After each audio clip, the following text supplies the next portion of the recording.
আজকে আলোচনা করব তোমাদের মাধ্যমিক 2026-এর যে সব প্রশ্নগুলো দেওয়ার চান্স সবচেয়ে বেশি সেই গল্পগুলোর যে সাজেশন সেইগুলো সম্বন্ধে।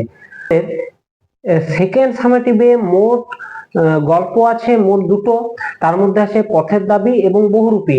আজকে আমি বহুরূপীর সাজেশন গুলো দেবো, যে 5 নম্বরের বহুরূপীর থেকে কোন কোন প্রশ্নগুলো পড়ার চান্স বেশি। আমি বহুরূপীর থেকে মাত্র 6টি দেবো। এই 6টি প্রশ্নের মধ্যে থেকেই তোমরা কিন্তু অতি অবশ্যই তোমরা মাধ্যমিকে পাবে, তাই এগুলো তোমরা খাতায় লিখে নাও। তাহলে চলো শুরু করা যাক। প্রথম প্রশ্ন, হরিদার জীবনে সত্যি একটা নাটকীয় বৈচিত্র্য আছে। হরিদা কে? তার কর্মকাণ্ডের মধ্যে যে নাটকীয় বৈচিত্র্য ধরা পড়েছে তা গল্প অনুসারে লেখো। 2 নম্বর প্রশ্ন, এই শহরের জীবনে মাঝে মাঝে বেশ চমৎকার ঘটনা সৃষ্টি করেন বহুরূপী হরিদা।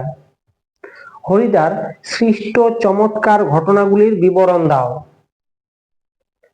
3 নম্বর প্রশ্ন, তাতে যে আমার ঢং নষ্ট হয়ে যায়, বক্তা কোন প্রসঙ্গে এ কথা বলেছেন?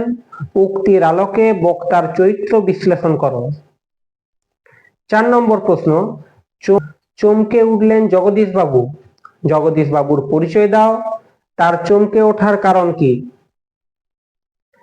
5 নম্বর প্রশ্ন, বহুরূপী গল্পে যে হিমালয়বাসী সন্ন্যাসীর প্রসঙ্গ আছে তার চরিত্র বিশ্লেষণ করো।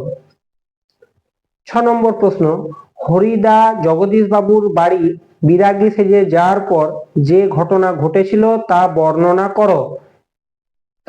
এই 6টা প্রশ্নই কিন্তু তোমরা বারবার প্র্যাকটিস করবে। এই 6টার মধ্যে থেকে তোমরা অতি অবশ্যই একটা না একটা কোশ্চেন পেয়েও যাবে। এছাড়া যে 3 নম্বরের সাজেশনের থেকে যে প্রশ্নগুলো আমি দেব সেগুলো কিন্তু তোমরা করবে। তাই পরবর্তী ভিডিওতে আমি বহুরূপীর 3 নম্বরের প্রশ্নগুলো সমস্ত কিছুই সাজেশন দিয়ে দেবো।